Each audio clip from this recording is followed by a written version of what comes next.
ネタバレご注意ください。起こったことは起こったんだ。これは映画テネットでの主人公の相棒ニールの口癖でした。そしてラストシーンでこの口癖のフレーズの意味が、これは世界のメカニズムに対する信頼の表現だ。何もしない言い訳じゃない。と説明されています。ここにはニールの哲学の一端が垣間見えています。この動画ではそんなニールの哲学がどんなもので、どのように培われたかを妄想気味の仮説も交えて推察してみます。ここでの起こったことが何を指すかは少しややこしくなっています。テネットの世界では人は過去から未来への時間の流れを体験するだけでなく、未来から過去も体験できるからです。そのため、起こったことは過去の出来事だけでなく、未来の出来事も指すことになります。なぜなら、順行している人物の未来は、同時に逆行した人物の過去でもあるからです。逆に逆行した人物の未来は、順行している人物の過去になります。これが、ニールの最後の場面のシチュエーションでした。主人公は地下で鍵を開けた逆行した人物が、頭を撃たれたのを目撃しています。これはニールにとっての未来の姿だったわけですが、起こったことでもあるわけです。そしてそのことを悟ったニールは、あえてその起こった未来に向けて逆行するのでした。このニールの最後の行動は多くの観客に感銘を与えました。この行動に結びついたニールの哲学はどのようなものだったのでしょう。ニールの2つの信頼。ラストシーンでニールは彼の過去のある時点で主人公にすでに出会っていたことを告げています。それは、僕には過去、君には数年後だと言い、何年もの間、俺を知っていたのかとの問いに対して、僕にとっては、これは美しい友情の終わり、と答えています。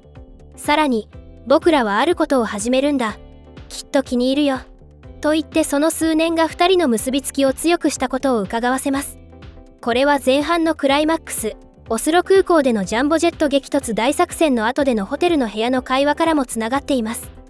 この時、ニールはまだ何も知らないふりをして主人公と、謎の事態に巻き込まれた自分たちの今後のことを話し合っています。どのみち僕は殺されるのかと主人公に尋ねて、俺次第だと返された時、君ならいいかなと意外な返事をしていました。この時点ではそれほど長く行動を共にしていたようには見えず、なぜニールが自分の命運を主人公に委ねられるのかは謎に見えます。しかし、ラストシーンのセリフも合わせて考えれば、すでに何年も主人公と行動を共にした過去のあるニールは、殺されても構わないというほどの桁外れの信頼を主人公に寄せていたことがわかります。もしかしたら主人公に命を救われたりもしたのかもしれません。その年月がどんなもので、どんなエピソードがあったにせよ、この時点でニールは自分の命運を預けられる人物として主人公を捉えています。そのことも、ラストシーンでニールが命を投げ打って主人公を助けるために地下に戻ることの一因になっていると考えられます。さらに主人公の他にもう一つ、ニールが絶対の信頼を寄せているものがありました。それが彼をもう一度、地下へと向かわせます。起こったことは起こったんだ。誰かが鍵を開けた結果がある以上、その原因の役を務める他に選択肢はない。そんな選択肢のない世界への信頼。それは選択肢のない現実への帰依とも言えます。ニールのこの現実への強い信頼はどのように培われたのでしょう。そのヒントになると思われる物語があります。そんな古代ギリシャの運命についての物語、オイディプス王の物語を見てみましょう。オイディプス王の物語。オイディプス王は古代ギリシャの悲劇詩人ソポクレスが紀元前5世紀に書いた戯曲です。この物語は非常に有名で、多くの文学作品や映画に影響を与えました。ここではざっくりとあらすじをご紹介します。古代ギリシャの都市テーバイの王ラーイオスは、生まれた子が自分を殺すという予言を受けたため、生まれたばかりの赤ちゃんを従者に預けて処分させようとしました。しかし従者は赤子を殺せず、山に置き去りにしました。その赤子がオイディプスでした。その子は偶然、隣の国コリントスの王と王妃に引き取られ、彼らの息子として育てられます。そのため、オイディプスは自分の実の父母を知らず、コリントスの王の子供と信じていました。オイディプスの実の両親もまた、オイディプスが生きていることは知りませんでした。オイディプスは立派に成長し、ある日恐ろしい予言を聞きます。自分がいつか父を殺し母と結婚するという予言でした。彼は育ての親を実の親と勘違いしていたので、予言が実現しないようにと両親から離れて旅に出ます。しかし旅の途中で彼は偶然本当の父親と出会い、自分の実の父であることを知らぬまま口論の末に彼を倒してしまいます。その後彼はスフィンクスという怪物が襲っていたとしテーバイに到着します。スフィンクスは難しい謎を出し、解けないものを食べてしまうという恐ろしい怪物でした。オイディプスはスフィンクスの出す謎を解き都市を救います。その功績で彼はテーバイの王になり、洗脳の未亡人であるイオカステと結婚します。しかしそのイオカステこそがオイディプスの本当の母親だったのです。つまりオイディプスは予言通り父親を倒し母親と結婚してしまったのです。これがオイディプス王の物語の大まかなあらすじです。予言を避けようとするほどそれに近づいてしまうという皮肉な結末が印象的な物語ですね。このようにこの物語は運命をどれだけ避けようとしても結局はそれに向かって進んでしまうというギリシャ悲劇の典型的なテーマを象徴しています。ニールは自分の逆行の体験からオイディプス王の物語と同じような教訓を学んでいたのではないでしょうか。彼は映画の観客はもちろん主人公に比べても多くの逆行を体験してきていると考えられます。そんな幾度かの逆行でこの世界のメカニズムを嫌というほど体験しているはずです。テネットのような時間を逆行できる世界を体験すれば誰もがやってみることを彼もやったのではないでしょうか。つまり自分の行動で起こったことを変えようとしてみたはずです。これはニールより逆行のメカニズムについては後輩の主人公もラストシーンで尋ねていました。俺たちは物事を変えられるのでは？もし違う風にしたら物事を変えられるのではというのは人間が半ば本能的に感じてしまうような類の疑念でしょう。それはまたオイディプスの疑念であり、その父のラーイオスの疑念でもありました。ニールもその疑念を常に持ち、何度も物事を変えようと試みた結果、世界のメカニズムの強固さを思い知ったとも考えられます。だからこそ先の主人公の物事を変えられるのではという問いに対してニールは、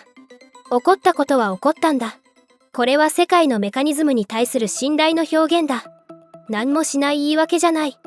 と返したわけです。その後のやりとりは少し意訳するとこんな感じにも取れます。主人公はニールに運命を信じてるのかと尋ね、ニールは好きに呼べばいいと返します。主人公がさらにお前ならどう呼ぶんだと聞くと、現実を信じているとニールは答えました。やはり起こったことは起こったんだという表現は現実に対する信頼の表現だったわけです。そしてこの後に、僕にとってはこれは美しい友情の終わりというセリフが来るわけですが、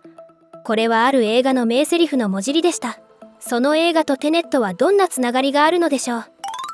カサブランカ。ノーラン監督はニールのラストシーンのセリフが名画カサブランカからの引用だとあるインタビューで認めています。そしてこの映画のアメリカ公開は1942年ですが、おそらくニールの出身地であろうロンドン公開は翌年の1943年。この年号はニールのバックパックの赤とオレンジの糸で結ばれたコインの年号と同じです。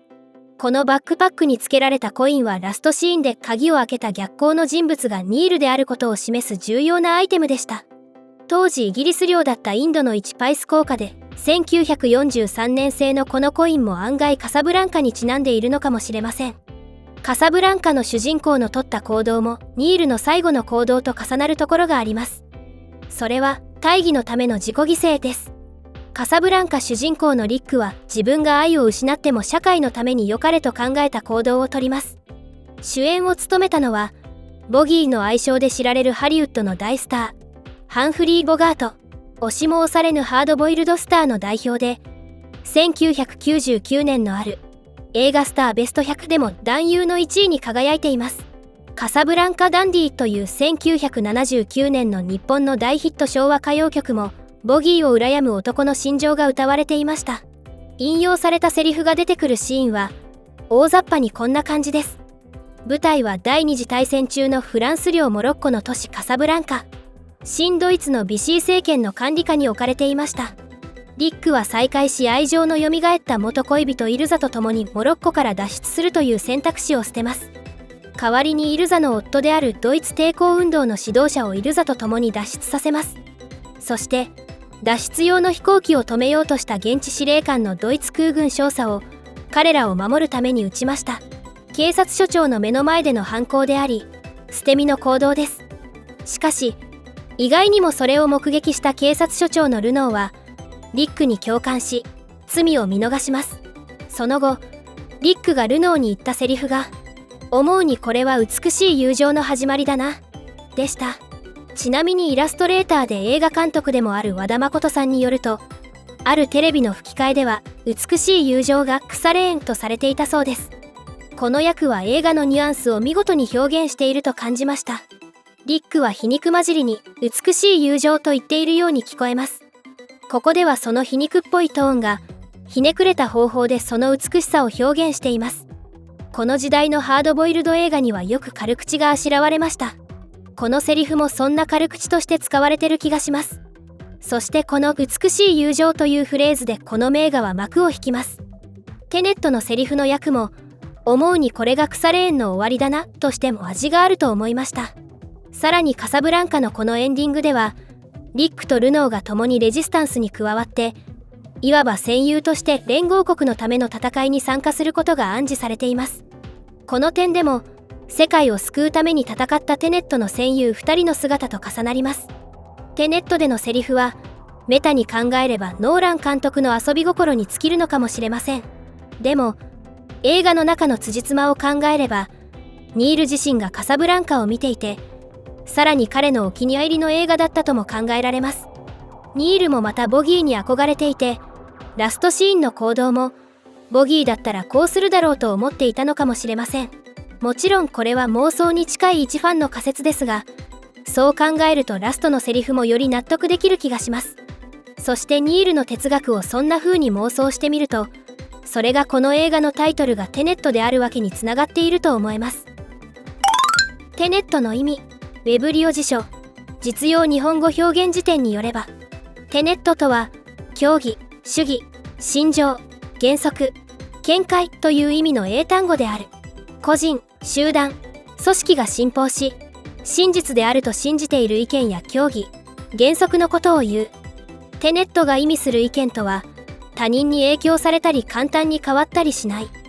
しっかりと保たれて変わらない強い考えを意味する。また宗教、政治、哲学などの基本的で大きな信念体系を表す英語表現であるとのことです。映画でも世界を救う組織テネットの名前と並んで、この組織の主義といった意味でも使われているようでした。しかしここではニール個人の主義、信条としてのテネットも映画の中で強い意味を持っているように思いました。そんなニールのテネットは何よりも世界のメカニズムに対する強い信頼です。だからこそ映画の中で何度か起こったことは仕方がないと繰り返されたのでしょう。しかしラストシーンのセリフでも言われる通り、起こったことは仕方がないという言い草はよく何もしないための言い訳っぽく受け取られます。例えば決定論とか運命論とかを信じてしまう弊害として、努力してもしなくても結果は決まっていると信じたら努力したくなくなるから良くないと言われたりします。つまりどうせ決まっているんだから努力しないという言い訳に使われるとされるのです。しかしもし決定論、運命論を強く信じるなら、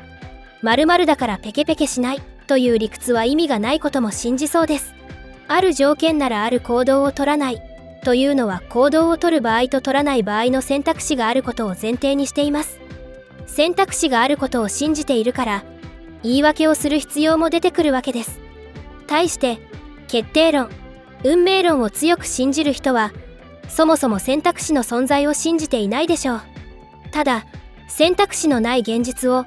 選択肢の一つとしてではなく、唯一の現実として生きているだけです。そしてその唯一の現実がどうであるかを自分が左右できるような錯覚を持つかどうかもまた選択できない唯一の現実でしょう。ニールの場合は自分が地下で鍵を開けて果てるらしいとなんとなく察しました。それを知った時点でその自分の未来も起こったこととして捉えたのでしょう。起こったことは仕方ないので、その過去でもある未来へ向かいます。彼自身のテネットに従って現実を信頼しつつ、できる範囲、あるいは錯覚の範囲でも自分の望む形で行動したのかもしれません。もしかしたらカサブランカのボギーもイメージしつつ、ただやるべきことをやる。ニールはおしゃれで粋な一面もあったので、かっこよさも望んだかもしれません。